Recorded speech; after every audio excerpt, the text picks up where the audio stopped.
नमस्कार, आप देख रहे हैं संवाद 365 उत्तराखंड की खबरों के साथ मैं रेणु प्रीति। उत्तराखंड के लिए आज का दिन बेहद दुखद भरा रहा है। चंपावत में हुए हादसे के बाद प्रदेश में शोक की लहर है। दरअसल देर रात बारात से लौट रहे लोगों का वाहन दुर्घटनाग्रस्त होकर गहरी खाई में जा गिरा, जिसमें 16 लोग सवार बताए जा रहे थे, जिसमें से 14 लोग मृतक पाए गए हैं और 2 लोग गंभीर रूप से घायल हैं। तो वहीं प्रधानमंत्री नरेंद्र मोदी ने भी सभी मृतकों और घायलों के लिए मुआवजे का ऐलान किया है। वहीं दूसरी तरफ बाजपुर से एक दुखद खबर सामने आई है। दरअसल बाजपुर में एक अज्ञात वाहन ने बाइक में सवार 4 लोगों को टक्कर मार दी, जिससे बाइक सवार पिता पुत्र की मौत हो गई, जबकि मृतक की पत्नी और एक बच्चा गंभीर रूप से घायल हो गया। वहीं मौके पर पहुंची 108 एम्बुलेंस से घायलों को बाजपुर के सामुदायिक स्वास्थ्य केंद्र में उपचार के लिए लाया गया है, जहां दोनों घायलों को उपचार के लिए हायर सेंटर रेफर कर दिया गया। तो वहीं पुलिस ने शव को कब्जे में ले लिया है। इस दौरान सीओ वंदना वर्मा ने जानकारी दी कि वाहन स्वामी की तलाश शुरू कर दी गई है और जल्द ही उसे भी गिरफ्तार कर लिया जाएगा। पूरा शाकर का मामला है। इसमें एक परिवार जिसमें पति पत्नी और उनके 2 बच्चे मोटरसाइकिल पर जा रहे थे और एक अज्ञात वाहन से उनको टक्कर लगी। उसके बाद मौके पर उनके पति की मृत्यु हो गई और बाद में अस्पताल में एक बच्चे की भी मृत्यु हुई है। एक दूसरा बच्चा जो कि घायल है और उसको काशीपुर रेफर किया गया है। महिला भी घायल है, उसे भी काशीपुर रेफर किया गया है। जैसे ही तहरीर प्राप्त होती है इसमें आवश्यक कार्रवाई की जाएगी। वाहन के बारे में दिखवाया जा रहा है। अभी घटनास्थल सुनसान जगह का है, कोई आसपास सीसीटीवी भी नहीं है और साथ में बहुत सुनसान जगह है। आगे के कैमरे को हम लोग चेक कर रहे हैं और जैसे महिला होश में आती हैं तो उनसे पता किया जाएगा कि किस प्रकार उनका एक्सीडेंट किस वाहन से हुआ है। उधर पौड़ी में भी एक दर्दनाक हादसा देखने को मिला है। राष्ट्रीय राजमार्ग पर दुगड्डा गुमखाल के बीच में एक कार दुर्घटनाग्रस्त होकर गहरी खाई में जा गिरी। दुर्घटना में 3 लोगों की मौके पर मौत हो गई, जबकि 2 लोग गंभीर रूप से घायल हो गए हैं। सूचना पर पहुंची पुलिस ने घायलों को उपचार के लिए प्राथमिक स्वास्थ्य केंद्र दुगड्डा पहुंचाया, जहां पर उन्हें प्राथमिक उपचार के बाद हायर सेंटर कोटद्वार रेफर कर दिया गया। वहीं पुलिस ने मृतकों के शव को रेस्क्यू कर कोटद्वार मोर्चरी भिजवाया है। मृतकों में 2 महिला हैं और 1 पुरुष शामिल है। बताया जा रहा है कि कार में सवार सभी शिक्षक थे। देखिए, अभी तक मेरी जो संज्ञान में आया है वो ये आया है कि कुल 5 लोग ऐसा हुआ है, जिसमें कि 3 लोगों की मौत हुई है और 2 लोग जख्मी हैं। दोनों जख्मी अस्पताल में आ चुके हैं। इमरजेंसी में उनका प्राथमिक उपचार किया जा रहा है और जो स्पेशलिस्ट सर्जन है, ऑर्थोपेडिक सर्जन है, सबको बुला लिया गया है, टीम को बुला लिया गया है, उनका मैनेजमेंट किया जा रहा है। जो 3 लोगों की डेथ हुई है जिसके बारे में कहा जा रहा है, उसको अभी हम तहकीकात कर रहे हैं कौन लोग हैं, तब हम उनकी पीआई भेजेंगे, क्योंकि ऐसा हो सकता है कि डायरेक्ट बॉडी तो सीधे पीएम हाउस ले गए हों। खबरों में आगे बढ़ेंगे। पूर्व मुख्यमंत्री के आवास के किराया दर को लेकर वसूलने को लेकर हाईकोर्ट के आदेश के खिलाफ 3 मुख्यमंत्रियों की सुप्रीम कोर्ट में दायर एसएलपी पर आरएलई की संस्था ने जवाब दाखिल किया है। मामले में अगली सुनवाई 25 फरवरी को हो सकती है। इस मामले में हाईकोर्ट ने मई 2019 में आदेश सुनाया था, जिसे सुप्रीम कोर्ट में चुनौती भी दी गई थी, जिसके बाद सुप्रीम कोर्ट द्वारा आरएलई के नोटिस जारी कर जवाब देने को कहा गया। आरएलई ने पूर्व मुख्यमंत्री के खिलाफ उत्तराखंड उच्च न्यायालय द्वारा पारित किराया वसूली आदेश का बचाव करते हुए सर्वोच्च न्यायालय के समक्ष जवाबी हल्फनामा दायर किया है। आरएलई के वकील ने बताया कि संस्था ने काउंटर हलफनामे में दलील दी है कि अवैध कब्जे के मामले में बाजार का किराया केवल एक उचित किराया हो सकता है और केवल मामूली सरकारी किराया लेना सार्वजनिक लागत पर निजी व्यक्तियों के अन्यायपूर्ण कब्जे के बराबर होगा। उन्होंने कहा कि मामला सर्वोच्च न्यायालय के समक्ष 25 फरवरी 2022 की अग्रिम सूची में सूचीबद्ध है और उस दिन सुनवाई की उम्मीद कर रहे हैं। Had directed the recovery of market rent from ex-chief ministers of this state. Against that, सभी chief ministers और state itself has preferred SLP before Honorable Supreme Court of India. For the RLE के Dehradun, we have filed counter affidavit और हमने उसमें ये oppose किया है कि मार्केट रेंट ही रिकवर किया जाना चाहिए, क्योंकि स्टेट ने उसमें ये स्पेसिफिक सबमिशन किया है सुप्रीम कोर्ट के सामने कि मार्केट रेंट रिकवरी की ज़रूरत नहीं है, government rent is enough, but we have oppose that. And दूसरा, एक्स चीफ मिनिस्टर्स ने ये कंटेंशन लिया है कि उनको सुना नहीं गया इसके डिटर्मिनेशन के टाइम। तो 2017 में पहला ऑर्डर इसका पास हुआ था, तब से लगातार 3 साल उनके काउंसिल्स ने इसको अपोज किया है तो अंडर दीज सर्कमस्टांसेस कोई सेपरेट हियरिंग का कोई औचित्य नहीं है। तो इन ग्राउंड्स पे हमने काउंटर एफिडेविट फाइल किया है and we have requested the honourable supreme court for dismissal of the SLP and recovery of the market rent from. और अब खबर नरेंद्र नगर विधानसभा से, जहां से कांग्रेस के प्रत्याशी ओम गोपाल रावत ने नरेंद्र नगर, दुआधार, आगरा खाल, फकोट, खाड़ी, गजा, चाका, लसेर, मरोड़ा आदि क्षेत्रों में जाकर मतदाताओं व कार्यकर्ताओं से मिलकर फीडबैक लिया। कांग्रेस प्रत्याशी ओम गोपाल रावत ने कहा कि नरेंद्र नगर विधानसभा से उनकी जीत पक्की है और प्रदेश में भाजपा की विदाई तय है। कांग्रेस सरकार बना रही है। इस दौरान ओम गोपाल रावत के साथ वरिष्ठ कांग्रेसी नेता जगमोहन सिंह भंडारी, पूर्व ब्लॉक प्रमुख वीरेंद्र कंडारी, जिला पंचायत सदस्य दयाल सिंह रावत, कुंवर सिंह चौहान आदि मौजूद रहे। हम लोग जो है पूर्ण रूप से आश्वस्त हैं, क्योंकि ये चुनाव हम नहीं लड़ रहे थे, कांग्रेस पार्टी नहीं लड़ रही थी, बल्कि जनता स्वयं परिवर्तन के लिए लड़ रही थी। और बहुत अच्छा फीडबैक आ रहा है। हम लोग लगातार अपने सारे लोग जो हमारे रात दिन मेहनत कर रहे थे, रात दिन गांव-गांव जाके जो है वोटर्स को जो है कन्विंस कर रहे थे, बहुत अच्छा फीडबैक आ रहा है। और माँ कुंजापुरी का आशीर्वाद लेकर हम लोग निश्चित रूप से इस विधानसभा में जो है परचम लहराने वाले हैं। बिल्कुल, असल में वो जनता की नब्ज को नहीं जानते। उन्हें सिर्फ अपना दारू जो उन्होंने बंटवाई, जो पैसा बंटवाया, जो साड़ी, जैकेट्स जो उन्होंने जो बंटवाई, उनको वो उस भरोसे को लेकर कह रहे हैं कि कोई साड़ी लेके वोट दे देगा, दारू पी के वोट दे देगा, पैसा लेके वोट देगा। तो ये उनकी बहुत बड़ी गलतफहमी है। जनता आज पूरी तरह से समझ चुकी है, ये पैसा सब उन्हीं का था। जो उनके विकास कार्यों में लगना था वो सिर्फ इनके चंद चमचों ने, और वो जो उनके ठेकेदार थे, सिर्फ वो लोग और उनके भरोसे को लेकर वो बोल रहे हैं कि जो इन्होंने जो है पैसा बांटा तो पैसे से वोट आ गए। लेकिन ऐसा बिल्कुल नहीं है।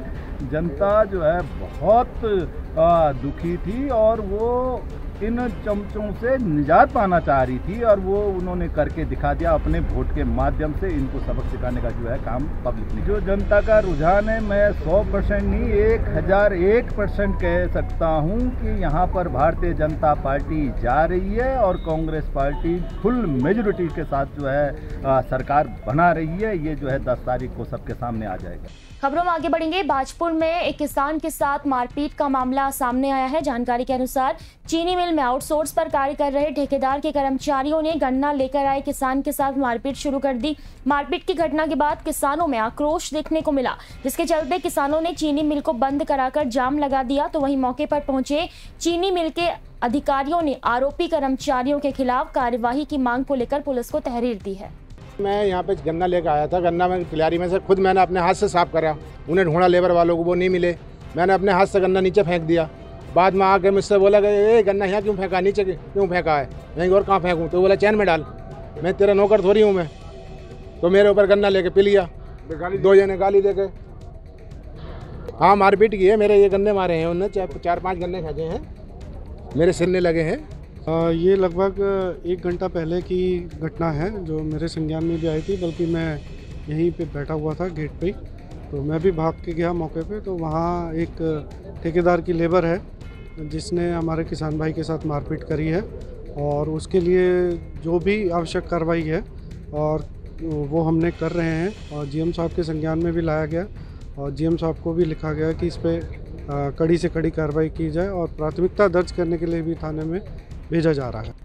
उधर हरिद्वार में बने स्ट्रांग रूम की सुरक्षा व्यवस्था को लेकर कड़े इंतजाम किए गए हैं, साथ ही पुलिस बल की तैनाती की गई है।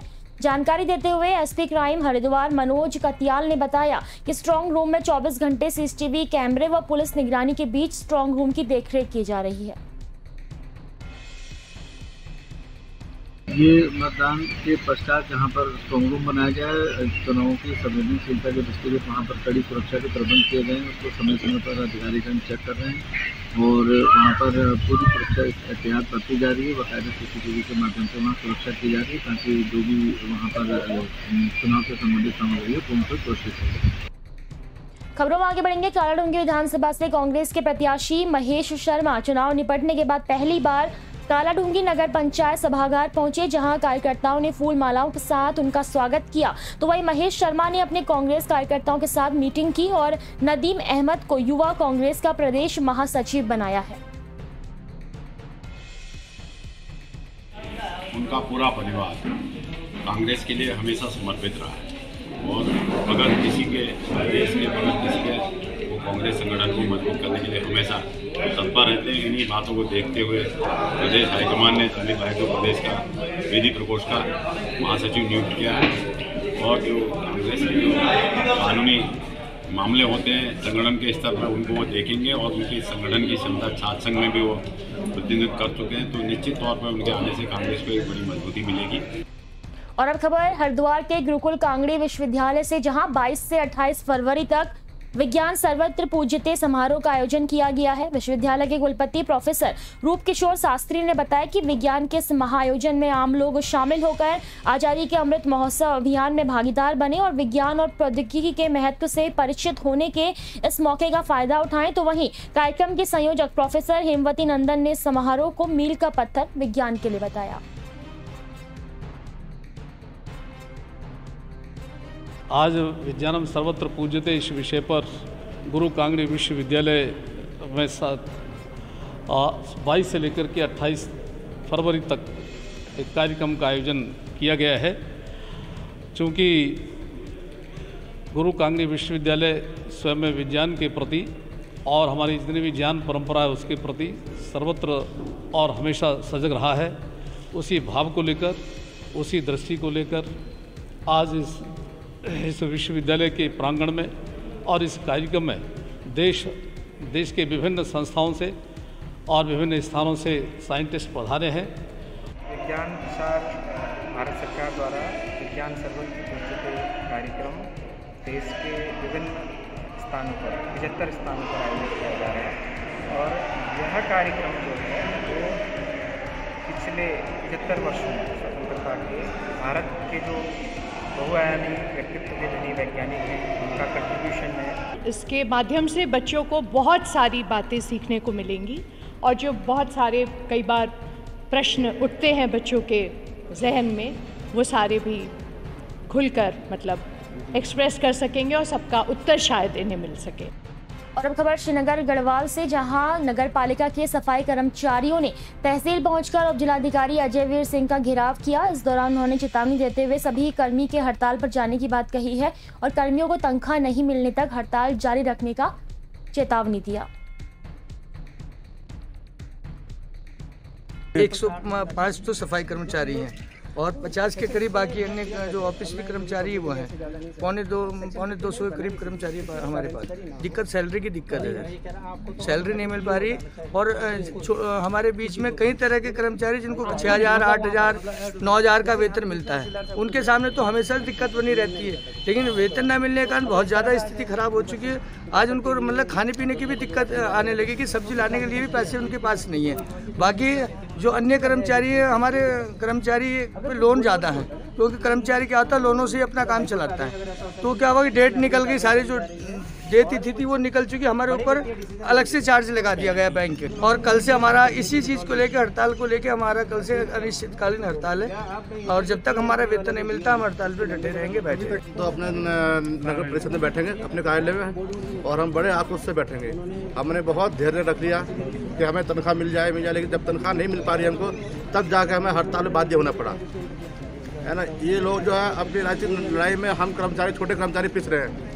तो हम कल से कार्य बहिष्कार पर बैठ रहे हैं नगर परिषद में। इसमें हमारे पास दो रास्ते हैं। एक तो रास्ता है जो विधिवत तरीके से जो मेरे द्वारा यहाँ से शासन को, निदेशालय को चिट्ठी लिखी गई है उसमें उनकी तरफ से कुछ अगर जवाब मिल जाता है, क्योंकि हाईकोर्ट का जो आदेश है उसमें क्लियर कट नगर पालिका डिसॉल्व पे स्टे लगा हुआ है। तो अगर उनकी तरफ से आ जाता है कि फ़िलहाल वेतन के लिए निगम के तौर पे निकाली जा सकती है तो मैं इसमें आगे की कार्रवाई कर सकूँगा। अगर तब तक ऐसा नहीं हो रहा है तब तक नगर पालिका अध्यक्ष की तरफ से अगर एक नो ऑब्जेक्शन में मिल जाए या सहमति मिल जाए तो हम लोग अल्टीमेटली जो सफाई कर्मी वो तो लगातार काम कर ही रहे हैं। हाईकोर्ट की जो लड़ाई है, जो बाकी सारी चीज़ें वो चलती रहेंगी, इनका वेतन तो निकलना ही है। अगर उनकी सहमति भी मिल जाती है तो भी मैं मेरी तरफ से करने को तैयार हूँ कि हाँ चलो अधिशासी अधिकारी की जगह सरकारी प्रतिनिधि के तौर पे मैं कर दूंगा सही। लेकिन ये दोनों ही सूरतों में अभी कुछ आगे हो नहीं पाया है इलाज, तो संभवतः आज या कल में कुछ हो जाए। और खबर काशीपुर से, जहां नशे के खिलाफ अभियान में ITI थाना क्षेत्र की पुलिस को बड़ी कामयाबी मिली है। यहां पुलिस ने नशे के इंजेक्शनों का कारोबार करने वाले 2 युवकों को चेकिंग के दौरान नशीले इंजेक्शनों की खेप के साथ गिरफ्तार कर जेल भेजा है। दोनों युवक उत्तर प्रदेश के ठाकुर द्वारा क्षेत्र के बताए जा रहे हैं। तो वहीं पुलिस जल्द युवकों की मदद से इस कारोबार से जुड़े अन्य लोगों तक भी पहुंचकर पूरे नेटवर्क का पर्दाफाश करेगी। ये DIG sir, SSP sir, SP Kashipur sir के दिशा निर्देशन में ये काशीपुर पुलिस द्वारा ITI थाने द्वारा लगातार नशे के विरुद्ध जो अभियान चलाया जा रहा है, उसी के तहत ITI पुलिस बरखेड़ी में ये पठाए उनके नेतृत्व में वहाँ पे चेकिंग कर रही थी। तो 2 बाइक सवारों को जब रोका तो उनकी चेकिंग की गई तो उनके थैले में 141 नशीले इंजेक्शन बरामद हुए और दोनों से पूछताछ की गई तो उनके पास इनका कोई भी वैध लाइसेंस नहीं था। दोनों के नाम पते पूछे तो एक ने अपना नाम मोहम्मद सानू और दूसरे ने अपना नाम वसीम बताया और दोनों ये ठाकुर द्वारा मुरादाबाद के हैं। तो इनको हमने गिरफ्तार करके इनके विरुद्ध NDPS एक्ट के तहत हमने मुकदमा दर्ज कर दिया है। अब इस पर इन्वेस्टिगेशन चल रही है। विधानसभा चुनाव के परिणाम आगामी 10 मार्च को घोषित होने, लेकिन इससे पहले सभी राजनीतिक दल के नेता अपनी अपनी पार्टी की जीत का दावा करते हुए दिखाई दे रहे हैं। तो वहीं कांग्रेस के प्रदेश सचिव रामबाबू मिश्रा ने प्रदेश में कांग्रेस पार्टी की जीत का दावा करते हुए कहा कि सूबे की जनता ने परिवर्तन के लिए वोट दिया है और आगामी 10 मार्च को कांग्रेस को करीब 48 से 50 सीटों पर विजय मिलेगी, जिसके बाद प्रदेश में कांग्रेस की सरकार बनेगी। तो वहीं उन्होंने कहा कि पूर्व मुख्यमंत्री हरीश रावत ही कांग्रेस से मुख्यमंत्री का चेहरा होंगे और बिंदु खत्ता को राजस्व गांव दर्जा सहित कई कार्य पूरे किए जाएंगे। ये कहना चाह रहा हूँ कि उत्तराखंड में कांग्रेस की सरकार बन रही है और करीब जो है 48 से 50 सीट तक कांग्रेस की जीत तय है। दूसरा हरीश रावत कम से कम 15 से 20 हज़ार वोट से जीत होगी और दोबारा हरीश रावत ही उत्तराखंड के मुख्यमंत्री बनेंगे। सारे जो अधूरे काम पड़े हैं जो कि भाजपा सरकार नहीं कर पाई, चाहे फोम मलकाना हो, चाहे बाईपास हो, चाहे बिंदु खत्ता का राजस्व गांव हो और अंतर्राष्ट्रीय बस अड्डा, जू और जितने कार्य रुके हुए, हरीश रावत जब मुख्यमंत्री बनेंगे बहुत तेज़ी से विकास कार्य होंगे। विधानसभा चुनाव संपन्न होते ही लालकुआ के व्यापारियों ने प्रांतीय उद्योग व्यापार मंडल के प्रदेश अध्यक्ष से जल्द नगर में व्यापार मंडल के चुनाव कराने की मांग की है। उन्होंने कहा कि लालकुआ व्यापार मंडल इकाई का कार्यकाल पूर्ण हुए 1 साल से अधिक समय बीत चुका है। ऐसी स्थिति में व्यापार मंडल का चुनाव कराया जाना बेहद जरूरी है ताकि व्यापारियों की समस्याओं व मुद्दों को आने वाली नई सरकार के समक्ष उठाया जा सके।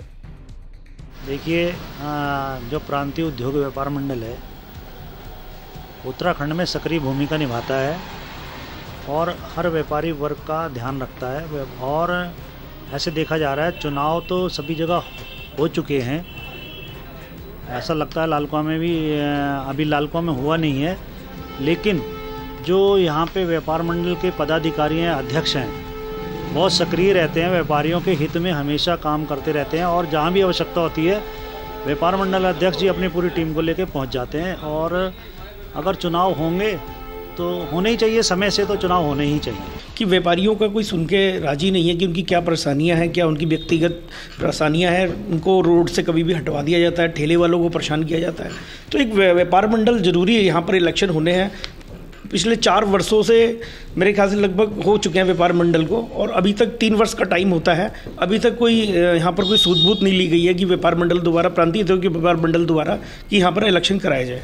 सिर्फ व्यापार मंडल का लालकुआ का एक सिर्फ इलेक्शन ऐसा है कि जो रुका हुआ है, वो किस कारणवश रुका हुआ है वो पता नहीं चल रहा है, लेकिन ये जरूर होना चाहिए और जल्दी होना चाहिए क्योंकि व्यापारियों के हित में सुनने वाला बंदा अगर कोई हो तो एक व्यापार मंडल ही सुन सकता है उनकी आवाज़, और फिर में तो उनकी आवाज़ कौन सुनेगा। 18 में यहाँ पर इलेक्शन हुआ था। आज हमारे 3 साल में चुनाव हो जाना चाहिए था, 3 से भी 4 हो गया, 5वां साल लग गया। इसमें अभी तक कोई कोरोना का काल में चलो 1 साल चला गया, अब तो कोरोना काल भी नहीं है। अब इस हालत में होना चाहिए। लोगों की प्रशंसा है चुनाव के लिए।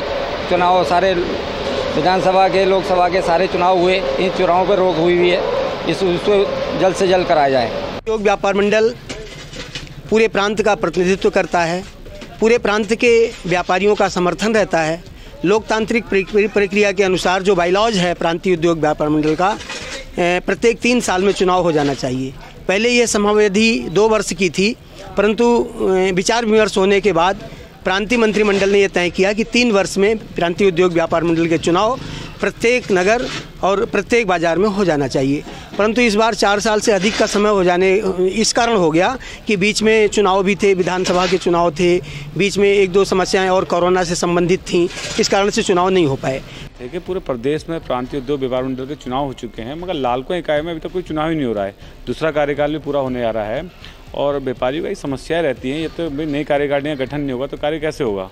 भाई शीर्ष नेतृत्व को, उत्तराखंड जो हमारे प्रदेश अध्यक्ष हैं, उनको इस चीज़ पे संज्ञान लेना चाहिए कि लालकुआं में जो चुनाव प्रक्रिया है संवैधानिक रूप से उसको देखते हुए चुनाव कराना चाहिए। लालकुआं में बहुत बड़ी मंडी है, रेता बजरी की मंडी है, ट्रांसपोर्ट यूनियन है, काफ़ी इसमें व्यापार लोग जुड़े हुए हैं। तो चुनाव मेरे हिसाब से चुनाव होना चाहिए। भाई जो एक संवैधानिक प्रक्रिया है उसके अनुसार चुनाव होना चाहिए, क्योंकि पूरे प्रदेश में चुनाव हो चुके हैं। तो फिर लालकुआं में ऐसा विशेष क्या है और ना ही कोई प्रदेश नेतृत्व द्वारा ऐसा कुछ करा गया है, यहाँ पे दोबारा कार्यकारिणी को ना तो नॉमिनेट करा गया है, तो फिर चुनाव तो होना चाहिए। खबरों में आगे बढ़ेंगे। कर्नाटक के शिमोगा में बजरंग दल के कार्यकर्ता के साथ धारदार हथियार से गोदकर हत्या कर दी गई, जिसका रोष उत्तराखंड में भी देखा जा रहा है। बाजपुर में विश्व हिंदू परिषद के कार्यकर्ताओं ने कर्नाटक में बजरंग दल के कार्यकर्ता की हत्या के विरोध में एसडीएम कार्यालय में ज्ञापन सौंपा। इस दौरान विश्व हिंदू परिषद कार्यकर्ताओं ने राज्यपाल से दोषियों को फांसी की सजा दिए जाने की मांग की है। इस दौरान यशपाल राजहंस ने कहा कि बजरंग दल के कार्यकर्ता की हत्या से पूरे देश भर के हिंदू संगठन से जुड़े कार्यकर्ताओं में खासा आक्रोश बना हुआ है। शिवमोगा क्षेत्र में बजरंग दल के 26 वर्षीय कार्यकर्ता हर्षा की निर्मम हत्या कर दी गई है। बजरंग दल के कार्यकर्ता की ऐसी हत्या से पूरे देश भर के कार्यकर्ताओं में आक्रोश है।